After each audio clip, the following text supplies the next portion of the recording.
Green house gases हम सुनते तो रहते हैं, ये कहाँ से आती हैं? कौन सी ऐसी चीजें हैं जो हमने की हैं जो ग्रीन हाउस गैसेस प्रोड्यूस कर रही हैं? ग्लोबल वार्मिंग, क्लाइमेट चेंज, हम सुनते तो आ रहे हैं, लेकिन है क्या ये? देखिए सिद्रा, क्लाइमेट चेंज जो है वो चूँकि मैं बेसिकली साइंस कम्युनिकेशन का बंदा हूँ, हुँ, तो जो साइंसी अबलाग जो उससे जुड़ा हुआ है क्लाइमेट चेंज है वो भी मेरे एरिया ऑफ इंटरेस्ट के अंदर आता है।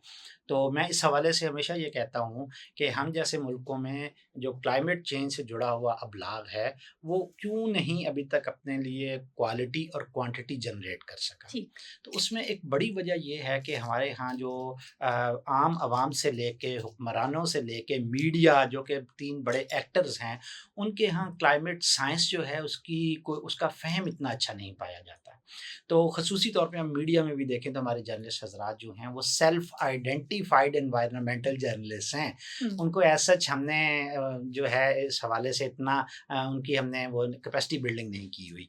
तो इस वजह से वो बेचारे हम उनको जो है ज़बरदस्ती इसकी कवरेज करने के लिए भेज देते हैं। तो यहाँ पे अहम सवाल सबसे पहले ये पैदा होता है कि मीडिया जो है उसके जो उसके फ़ोरफ्रंट पे हैं जर्नलिस्ट उनकी हम फ़हम बढ़ाएँ। तो क्लाइमेट चेंज जो है ये बुनियादी तौर पर एक ऐसे अमल का नाम है हुँ, जो कि बेसिकली जुड़ा हुआ है ग्लोबल वार्मिंग के साथ। ठीक। ग्लोबल वार्मिंग दुनिया में क्यों हो रही है? ये हमारे कुर्राए अरज़ के अंदर बाज़ गैसेज़ जो हैं उनके इर्तकाज़ या कंसंट्रेशन में हालिया 200 सालों में बहुत ज़्यादा इज़ाफ़ा होने के नतीजे में ये ग्लोबल वार्मिंग हुई है। इसको हम आलमी हिद्दत कहते हैं, जिसका भी आपने इंट्रो में भी ज़मीन का तज़किरा करा। दर्जा हरारत बढ़ जो बढ़ जाना। गया, ये हुँ, स्यारा गर्म हो गया। ये हुँ, स्यारा गर्म हुआ है ग्रीन हाउस गैसेज़ की वज़ह से। ग्रीन ठीक। हाउस गैसेज़ क्या होती हैं? ऐसी गैसेज़ होती हैं जो बुनियादी तौर पे हरारत को अपने अंदर ट्रैप करने की सलाहियत रखती हैं, उन गैसेज़ के मुकाबले में जो नॉन ग्रीन हाउस गैसेज़ हैं। तो ग्रीन हाउस गैसेज़ का 200 सालों में इंसानों ने तरक्की तो की है, लेकिन उस तरक्की के पीछे जो इंडस्ट्री थी, जो उसके पीछे अर्बनाइज़ेशन थी, जो मॉडर्नाइज़ेशन थी, जो इंडस्ट्रियलाइज़ेशन थी, उसके नतीजे में ग्रीन हाउस गैसेस के बेपनाह अखराज ने यहाँ पे ग्लोबल वार्मिंग की है। हुँ, और फिर ग्लोबल वार्मिंग के नतीजे में हम इस वक्त जिस आफत का सामना कर रहे हैं उसका नाम क्लाइमेट चेंज है। क्लाइमेट चेंज से मुराद क्या है कि हमारे यहाँ जो नॉर्मल वेदर पैटर्न्स थे वो सारे एब्रप्ट हो गए हैं। वो सारे जो हैं वो हमारे यहाँ मुतासर हुए हैं। ठीक है, जैसे आपने कहा कि गर्मी का दौरानिया बहुत बढ़ गया है, सर्दियाँ श्रिंक कर गई हैं और फिर दोनों मौसमों में शिद्दत आ गई है। गर्मियाँ हैं, अब बारिशें हैं तो वो होती ही नहीं है, जब अचानक होना शुरू होती हैं तो रुकने का नाम नहीं हुँ, लेती हैं। हुँ। सैलाबी जो है सूरत-ए-हाल जो है वो अर्बन फ्लडिंग हो जाती है, टॉरेंशियल रेन्स जो हैं वो ये काज़ कर रही हैं। साथ ही साथ अगर हम देखें तो सर्दियों में अचानक इतनी बर्फ़बारी होती है कि जो अनएक्सपेक्टेड होती है और उसके नतीजे में और जो है वो हमें तरह के नुकसानात का सामना करना पड़ता अच्छा है। सर, ग्रीन हाउस गैसेस की आपने बात की है, तरक्की की हमने बात की है कि हमने तरक्की की है, अब हमारे वो तरक्की गले पड़ गई है। हुँ। ये ग्रीन हाउस गैसेस हम सुनते तो रहते हैं, ये कहाँ से आती हैं? कौन-सी ऐसी चीज़ें हैं जो हमने की हैं जो ग्रीन हाउस गैसेस प्रोड्यूस कर रही हैं? देखिए, ग्रीन हाउस गैसेज़ जो हैं, जैसे मैंने पहले बताया कि ये वो गैसेज़ होती हैं जो हरारत को अपने अंदर ट्रैप करने की सलाहियत रखती हैं। ये गैसेज़ इनके मुख्तलिफ़ माख़ज़ हैं। हुँ। सबसे बड़ा जो माख़ज़ है वो हमारे यहाँ एनर्जी सेक्टर है, जहाँ से मतलब ये बिजली पैदा हो रही है जो हमारे पास ओह!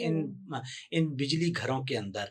फिर इसके बाद इंडस्ट्री है, वहाँ पर हम इसका जो है ऐसे हम बेसिकली फ्यूल्स यूज़ कर रहे हैं।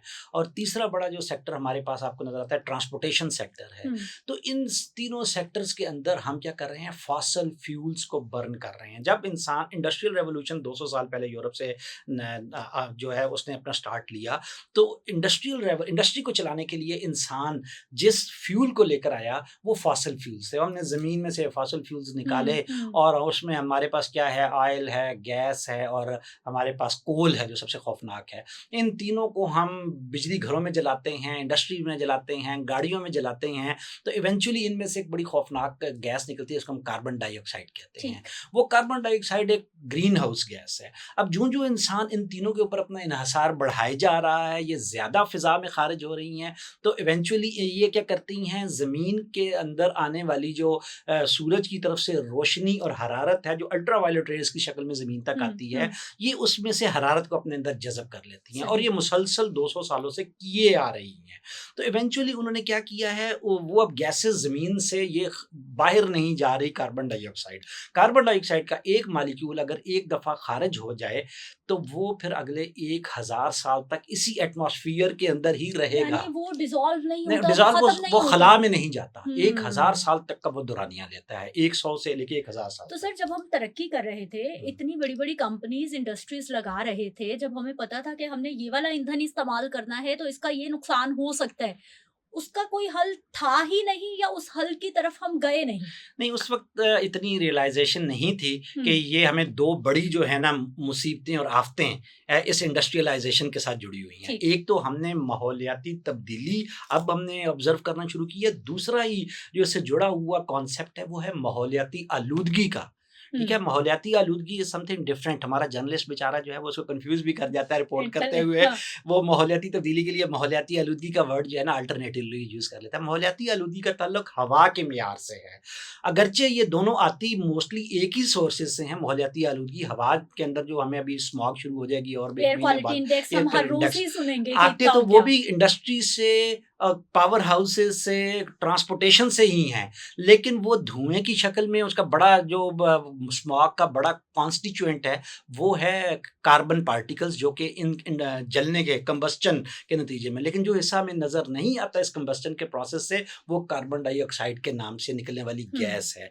तो इसलिए हमारा जर्नलिस्ट जो है, चूँकि उसकी वो इतनी अंडरस्टैंडिंग नहीं है, बल्कि आम लोगों की भी नहीं है, इसलिए नहीं है कि जर्नलिस्ट ने उनको एजुकेट ही नहीं किया। तो इवेंचुअली हम लोग इन दोनों कॉन्सेप्ट्स को कन्फ्यूज़ कर जाते हैं। तो सबसे बड़ी ग्रीन हाउस गैस जो है इस पूरा अर्ज़ में अराउंड 70% वो कार्बन डाइऑक्साइड है। दूसरी बड़ी जो, और ये तीनों मैंने इनके माख़ज़ आपको बता दिए। हम्म। दूसरा बड़ा जो माख़ज़ है वो एग्रीकल्चर सेक्टर है। ठीक है? ज़राअत का हमारे मुल्कों में एग्रीकल्चर सेक्टर को ज़्यादा हाइलाइट करने की ज़रूरत है, क्योंकि हमारे यहाँ बहुत ज़्यादा इंडस्ट्री तो है नहीं। हम्म। ठीक है? और इस वजह से हमारे यहाँ carbon decarbonization is not a bigger issue, rather we have another type of issues, we are facing other types of issues in the form of demethanization. Agriculture sector जो है वो 2 बड़ी ग्रीन हाउस गैसेस के अखराज का बायस है। एक तो वो है जिसको हम नाइट्रस ऑक्साइड कहते हैं। ठीक। नाइट्रस ऑक्साइड कहाँ से आती हैं? जब किसान फसलों के ऊपर ये सिंथेटिक फर्टिलाइज़र, ये जो हम जितनी भी खादें डालते यूरिया हैं, से लेके और हाँ। डीएपी से लेके, ये जब हम फसलों पे फेंकते हैं, तो इसके अंदर से नाइट्रस ऑक्साइड निकलती है, जिसके अंदर भी हरारत को अपने अंदर कैद करने की सलाहियत बहुत ज़्यादा ओके। पाई जाती है। हम्म। तीसरे नंबर पे जो है वो मीथेन गैस है, जो बड़ी पोटेंट, यानी उसका ग्लोबल वार्मिंग पोटेंशियल बहुत ज़्यादा है कार्बन डाइऑक्साइड के मुकाबले में। Though it's lesser in number in this atmosphere, लेकिन उसका जीडब्ल्यूपी बहुत ज़्यादा है।